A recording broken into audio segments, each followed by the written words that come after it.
Thank you so much आप लोगों को कि इतनी देर किसी को बैठ के सुनना सबसे बड़ी बात ये होती है, क्योंकि जब वहाँ पे हम बैठ के किसी को सुनते हैं तो उतना पेशेंस रखना पड़ता है, ये मुझे लगता है।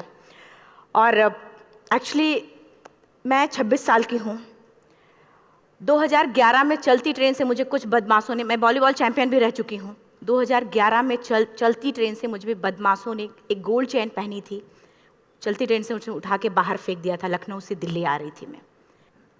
कंपार्टमेंट में बहुत सारे, जनरल कंपार्टमेंट था, बहुत सारे लोग थे, किसी ने मना नहीं किया। एक प्लेयर का जो स्पिरिट होता है वो अपने आप, जब कोई छीनने की कोशिश करता कुछ भी, वो देता नहीं है। तो मेरे में भी था, मैंने मना किया और उन्होंने मुझे चलती ट्रेन से, वो 4-5 थे, उन्होंने बाहर फेंका। दुर्भाग्य ये था कि उसी समय दूसरी ट्रैक से ट्रेन आई और मैं उस ट्रेन में टकराई, फिर नीचे गिरी, दोनों ट्रेनें निकल गईं।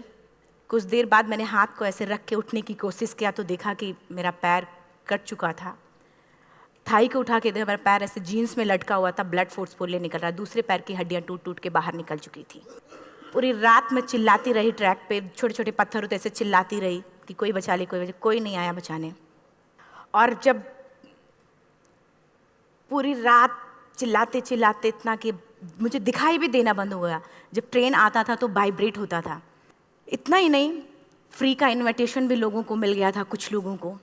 ट्रैक पे आपने ट्रेन की ट्रैक पे छोटे छोटे चूहे देखे होंगे, मेरे कटे हुए पैर पे आग के मेरे पैर कुतर रहे थे।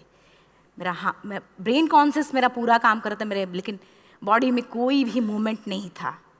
पूरे पल में वही चीज़ें सोच कि कैसे मैं अपने आप को कैसे बचा पाऊँ। लेकिन करीब पूरी रात ऐसे बीता। सुबह गांव वालों ने मुझे बरेली डिस्ट्रिक्ट हॉस्पिटल यूपी में है, वहाँ पे हुआ था ये। सुबह गांव वालों ने मुझे उठाया, डिस्ट्रिक्ट हॉस्पिटल ले जाके रखा। तो फार्मासिस्ट, डॉक्टर, सीएम, जितने लोग थे आपस में बातें कर रहे हैं, अरे हमारे पास तो एनेस्थीसिया नहीं है, ब्लड नहीं है, इसका इलाज शुरू करें तो हम कैसे करें। मुझे भी नहीं दिखाई तो नहीं, लेकिन मेरा सुनाई दे रहा था सब कुछ वहाँ पे। कहाँ से हिम्मत आई मुझ में, मुझे भी नहीं पता। मैंने बोला वहाँ पे कि सर जब मेरा पूरा पैर कटा, तब मैंने इतनी देर रेलवे ट्रैक पे थी, मैं उस चीज़ को बर्दाश्त किया, तो अभी तो आप मेरे अच्छे के लिए मेरे पैर काटेंगे। शायद आपको यकीन नहीं होगा, या फिर कभी आप लोगों ने ये चीज़ नहीं देखी, कोई डॉक्टर या फार्मासिस्ट अपना ब्लड दे के किसी पेशेंट को बचाया। मेरी इस बात को सुनने के बाद वहाँ के डॉक्टर और फार्मासिस्ट दोनों ने एक एक यूनिट ब्लड दिया और मेरे पैर को बिना एनेस्थीसिया अलग कर दिया गया। आज भी मैं उस दर्द को महसूस करती हूँ, जब भी मैं जब बोलती हूँ तब मैं वो चीज़ें महसूस करती हूँ। उसके बाद जब बात मीडिया में आई, लोगों को पता चला कि रिमा नेशनल प्लेयर है, KGMC king George medical college Lucknow में एडमिट करा, लखनऊ से फिर sport minister, AIIMS trauma centre Delhi. तब तक सब ठीक ठाक चल रहा था, प्लेयर होने की वजह से अच्छा ट्रीटमेंट मिलना शुरू हुआ। करीब 4 महीने मैं एम्स में रही। एम्स में रहने के बाद जब मैं थोड़ा ठीक हुई, करीब 25 दिन बाद जब ठीक हुई, न्यूज़पेपर में गोल गोल लिख के आ रहे कि अरुणिमा के पास टिकट नहीं था, अरुणिमा ट्रेन से कूद गई। उसका खंडन किया घर वालों ने, फिर बोला कि अरुणिमा सुसाइड करने गई थी। जिस लड़की का शरीर का एक अंग कट चुका, पूरी जिंदगी का पता नहीं कि व्हील चेयर है, बैसाखी या पता, यहाँ तक कि मेरे स्पाइन में 3 फ्रैक्चर था, मुझे ये भी नहीं पता था कि मैं बेड से उठ भी पाऊंगी कि नहीं। अंदाजा लगाया जा सकता, सिर्फ अंदाजा लगाया जा सकता है कि उसकी दिलो दिमाग पे क्या चल रहा होगा, उस परिवार की क्या स्थिति रही होगी जब जिस परिवार की एक यंग एज लड़की का इस तरीके का सिचुएशन हुआ हो। फिर भी कहते हैं कि जहाँ चाह होती वहाँ राह मिली जाती है। एम्स के हॉस्पिटल के बेड पे मैंने डिसाइड किया, क्योंकि अपनी बातें हम चिल्ला चिल्ला के करें, वो सिस्टम की इतनी हाई लेवल की बातें हो रही थी कि हम एक मध्यम वर्गीय फैमिली से थे, हम अपनी बातें चिल्ला चिल्ला के कह रहे थे, लेकिन कोई नहीं सुन रहा था। लेकिन कहते हैं मैंने अपने दिल, दिमाग, अंतरात्मा से ये चीज़ सोच लिया कि ठीक है, आज आपका दिन है, जितना चाहो बोल लो, एक दिन तो मेरा दिन आने वाला, मैं प्रूफ कर दूंगी कि मैं क्या हूँ, मैं क्या थी, ये मैं प्रूफ कर दूंगी। हॉस्पिटल के बेड पे डिसाइड किया वॉलीबॉल लाइफ का सबसे टफ गेम करना है, तब मैंने माउंटेनिंग चुना। जब मैंने माउंटेनिंग कहने और करने में बहुत फ़र्क होता है। जब मैंने माउंटेनिंग की बात सोची और लोगों के सामने, सबसे बड़ी चीज़ थी सही गाइडेंस में ट्रेनिंग लेना, दूसरा स्पॉन्सरशिप। इतना बड़ा एक साथ तो मैंने 40 से 50 लाख मैंने वाकई में कभी नहीं देखे थे पहले। मेरे लिए बहुत बड़ी चीज़ थी वो इकट्ठा कर पाना। जब मैंने लोगों के सामने रखा कि मैं माउंटेनिंग करना चाहती हूँ, एवरेस्ट के लिए मुझे ट्राई करना है, हर किसी ने मुझे बोला कि क्या है, पागल हो चुकी हो क्या, तुम्हारा दिमाग खराब हो चुका, तुम कभी नहीं कर सकती माउंटेनिंग। एक पैर आर्टिफिशियल है, दूसरे में रॉड है, और तुम्हारा दिमाग खराब है, स्पाइन में भी फ्रैक्चर है, तुम पागल होगे, चुपचाप कोई नौकरी करो, जीवन यापन करो। क्योंकि लोगों का सबसे बड़ा प्रॉब्लम ये होता है, लोग फिजिकल देखते, पैरों को मेरी अंतरात्मा में क्या चल रहा था वो तो किसी को पता ही नहीं था। मुझे लगता है कि आज यहाँ पे मैं भी सुबह से देख रही हूँ, इतने अच्छी अच्छी चीज़ें मैंने सीखी यहाँ पे। बहुत बड़े बड़े स्पीकर को शायद आप लोगों ने भी सुना, आज मैं भी आपको यहाँ पे कि चाहे जितना मोटिवेट करूँ, चाहे जितना चीज़ें मैं बताऊँ, लेकिन मुझे लगता है सबसे बड़ा मोटिवेटर कौन होता? आप खुद। जिस दिन किसी भी लक्ष्य के प्रति आपकी अंतरात्मा जाग गई, आपको कोई नहीं रोक सकता उस लक्ष्य को पाने में। ये मैं किताब से बातें नहीं बोल रही हूँ, ये मैं एक एक पल मैंने मैं कोई भी किताब की बातें नहीं, एक एक पल आज जो मेरा 26 साल का एक्सपीरियंस है वो मैं बता रही हूँ सिर्फ आपको। उसके बाद किसी तरीके से मैनेज किया मैंने। भाई साहब, मेरा परिवार मेरा बैकबोन था। परिवार ने मुझे, भाई साहब ने मुझे कहा कि मैडम बछेंद्री पाल जिन्होंने 1984 में एवरेस्ट समिट किया, उनसे मिलते हैं, वो ज़रूर कुछ ना कुछ करेंगे।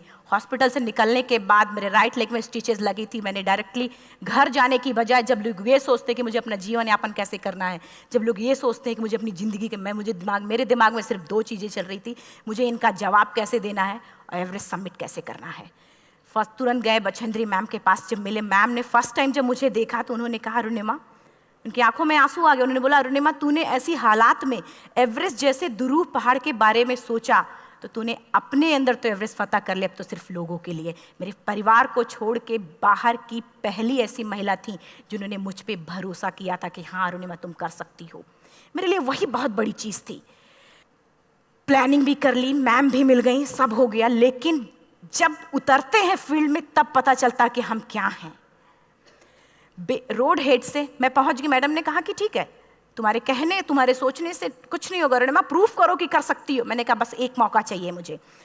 वाकई में जब मैं माउंटेन में पहुंची, रोड हेड से बेस कैंप लोगों को 2 मिनट लगता था, मुझे 3-3 घंटे लगते थे, क्योंकि मेरे राइट लेग की हड्डियां भी नहीं जुड़ी थी। लेफ्ट मेरा आर्टिफिशियल लग चुका था, लेकिन स्टंप एकदम रेड, उसका मतलब घाव एकदम नए थे। मैं अगर पैर रखती थी तो मेरे पैर से जोर से अगर दबा देती थी तो पैर से मेरे ब्लड आने लगता था। सारे लोग नॉर्मल थे वहाँ पे। हर कोई ये बोलता कि एक पीक के लिए जाते थे तो हर कोई मुझे ये बोलता कि अरुणिमा, तुम धीरे धीरे आओ। मेरे दिमाग में हर बार यही बात चलती थी कि क्या है, मैंने एवरेस्ट का प्लान किया, मैं इनके बराबर भी नहीं चल पा रही हूँ। खुद से संकल्प लिया कि कोई बात नहीं, एक दिन ऐसा आएगा कि मैं इनसे पहले जाऊँगी। और आपको शायद यकीन ना हो, आने वाले 8 महीने बाद पूरा का पूरा वेट उठा के बेस कैंप से साथ निकलते और टॉप पे पहले पहुंचते। ऐसे करके देखते थे कि अरे ये लोग तो पीछे। खुशी होती थी। उससे भी ज़्यादा मुझे खुशी तब होना शुरू हुआ जब वो सारे लोग आके मुझसे ये पूछते, मैडम खाते क्या हो, बता दो, पैर नहीं है फिर भी कैसे चलते हो। उसके बाद पूरा मुझे स्पॉन्सरशिप मिला। मैं जब एवरेस्ट के लिए गई, मेरे लिए सबसे बड़ा, एवरेस्ट की जर्नी में मेरे सबसे बड़ा चैलेंज यही था कि दूसरे को समझा पाना। मैं नहीं समझा पाती कि भाई मैं कर सकती हूँ। जब मैं एवरेस्ट के लिए, शेरपा होता, शेरपा को जब ये बात पता चला कि मेरा प्रोस्थेटिक लेग है, आर्टिफिशियल लेग है, दूसरे में रॉड, बोला नहीं ले जा सकता, इसकी वजह से तो मेरी भी जान जाएगी। मैडम ने, हमने सबने कन्विंस किया किसी तरीके से। मन वाकई में जो टीवी में हम और उसमें फोटोज़ में देखते हैं, ब्लू और ग्रीन आइस, हिला देने वाला होता। जितना सुंदर दिखता उतना ही हिला देने वाला होता। जब मैं हमारे ग्रुप में 6 लोग थे, रॉकी एरिया तक मैं सबसे पहले थी, लेकिन जैसे ही मैं ग्रीन और ब्लू आइस में गई, मेरा आर्टिफिशियल लेग स्लिप कर जाता था। फ्रंट पॉइंटिंग से, जब मैं फ्रंट क्रैम्पोन से फ्रंट पॉइंटिंग मारती थी, लेफ्ट से पेन होता था तब भी करते, लेकिन आर्टिफिशियल जैसे फ्रंट पॉइंटिंग मूव हो जाता, मेरा पैर ही मूव हो जाता था। शेरपा मुझे बोला नहीं हो सकता अरुणिमा, ज़बरदस्ती मत करो। मैंने कहा कुछ नहीं, ये मेरा पैर है, मैं जानती हूँ कैसे चलेगा। फाइनली 1, 2 बार, 3 बार करने, 4 बार, 5 बार होल हो जाता था। आइस थोड़ा टूट के निकलता था तो मैं वहाँ पैर रख के जाती थी। कैंप 3 तक ठीक था, प्रॉपर एक्लेमेटाइज किया अपने आप। कैंप 3 तक जनरली गए।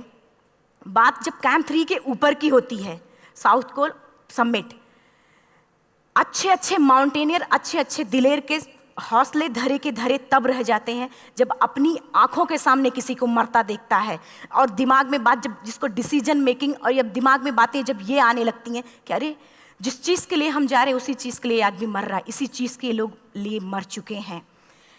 रात में क्लाइंबिंग, ज़्यादा से ज़्यादा माउंटेनिंग रात में की जाती है क्योंकि वेदर शांत होता है। जब मैं रात में निकली साउथ कोल से, कैंप 4 से, मेरी हेडलाइट जिधर ही हेडलाइट जा रही थी उधर ही डेड बॉडीज़ मुझे नज़र आ रही थी। मेरे रोंगटे खड़े हो रहे थे, मुझे समझ में नहीं आ रहा था कि मैं करूं तो क्या करूं। इतना ही नहीं, मैं जिस रोप में थी उसी रोप में जब मैं आगे जा रही हूँ और एक बांग्लादेशी, उनका हाथ हल्का हल्का ऐसे हिल रहा, मुंह से आवाज़ आ रही थी। मैं एक्सप्लेन नहीं कर सकती मुझे कितना डर लग रहा था।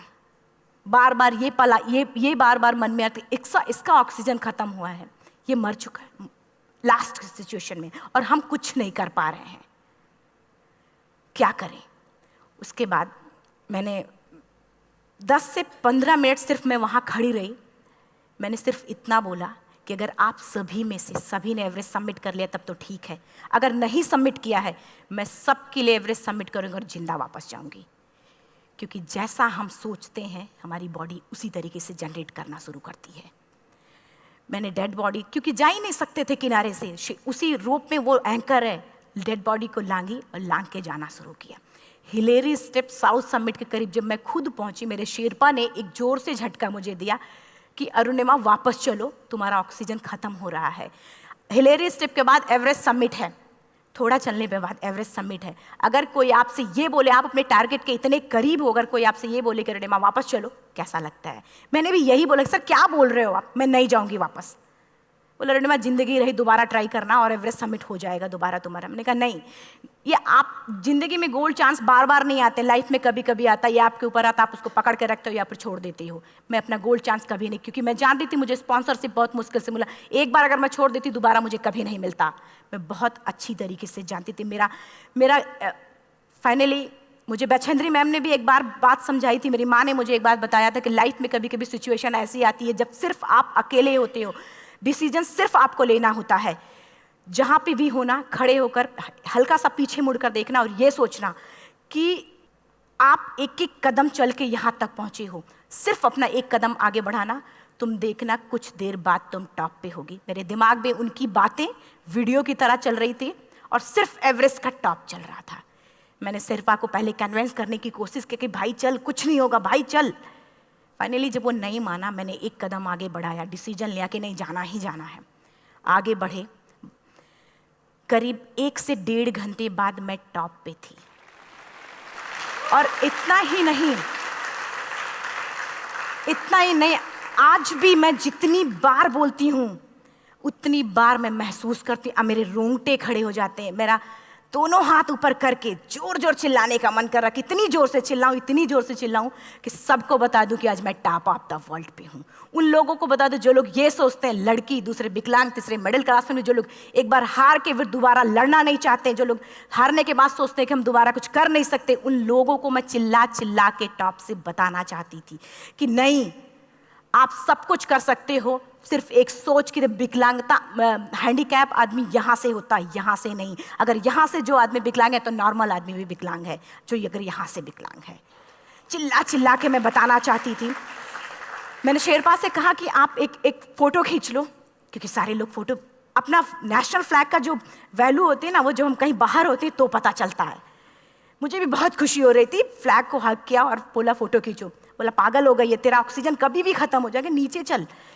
नहीं, फ़ोटो खींच लो। फ़ोटो खींचा उसने। वो तो अगली बार इतना तेज गुस्सा हुआ, मैंने उसको बोला कि भाई वीडियो भी बना ले। 8848 की हाइट पे ऑक्सीजन खत्म हो रहा है, आज हम भी हंस रहे हैं आप लोगों के साथ क्योंकि यहाँ पूरा ऑक्सीजन है। और 8848 की हाइट पे जब मुझे शेरपा, कोई भी शेरपा को बोलेगा भाई वीडियो बना, तो परेशान हो जाएगा, पागल हो चुकी, कि तुम मर जाए, यहाँ मैं जा रहा हूँ नीचे। मैंने कहा नहीं, कुछ नहीं होगा, आप बनाओ वीडियो। किसी तरीके से मैं 4-5 पेयर बैटरी रख के लेके गई कि डिस्पोजल कैमरा, एक अलग कैमरा, कि मतलब एक नहीं काम करेगा तो दूसरा करेगा, प्रॉपर प्लानिंग से। शायद आप लोग भी सोचो कि वाकई में लड़की को इतना बड़ा रिस्क लेने की क्या जरूरत थी, कि जिंदगी कभी भी जा सकती थी इसकी। लेकिन मैंने वो रिस्क लिया क्यों? क्योंकि मैं चाहती थी, कहीं ना कहीं से मेरे भी दिमाग में ये बात आ चुका था कि मैं जिंदा वापस ना जाऊं।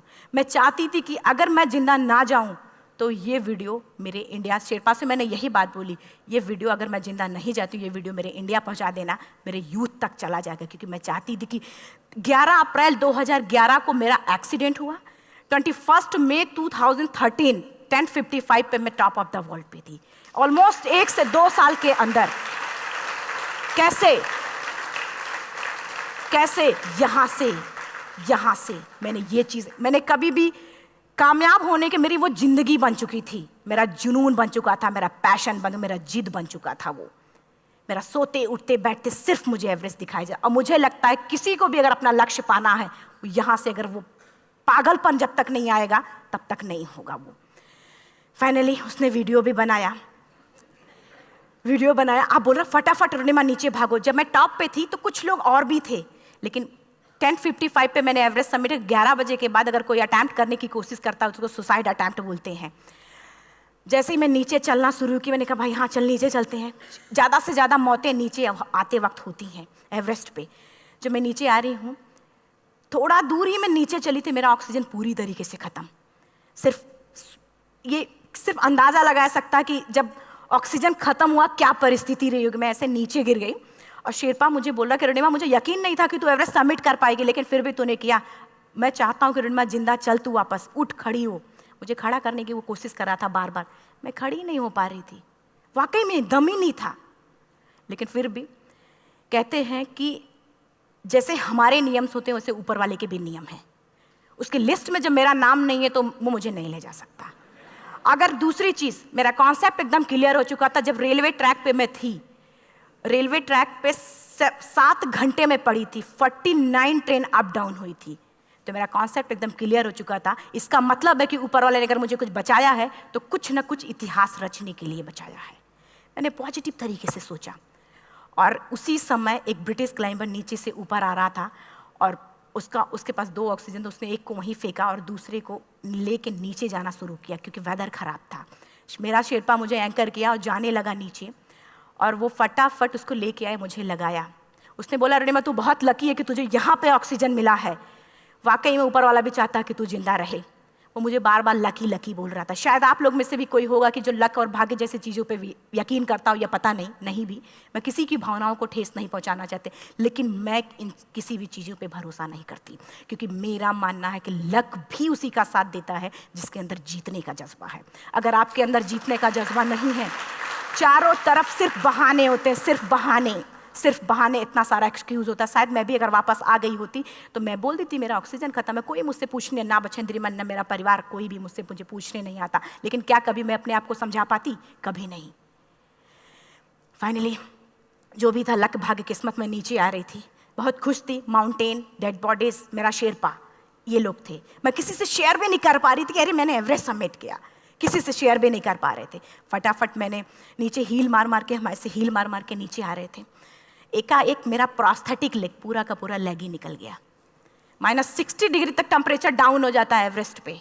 मेरा हाथ वगैरह ये सब ऐसे मूवमेंट, ऐसे मुड़ नहीं रहा था, ब्लड निकलने लगा था, ये सब यहाँ तक। मुझे शेरपा से मैं बोल रही हूँ कि ऑलरेडी मेरा पैर कटा हुआ है, अगर दिमाग में ये बात है कि मेरा हाथ भी काटना पड़ेगा, कैसा लगेगा मेरा दिमाग। क्योंकि ये ऐसा मूवमेंट, रेड 3 स्टेज होती हैं। रेड मेरा हो चुका था, रेड, ब्लैक, ब्लू, ब्लैक हो तो काटना पड़ेगा।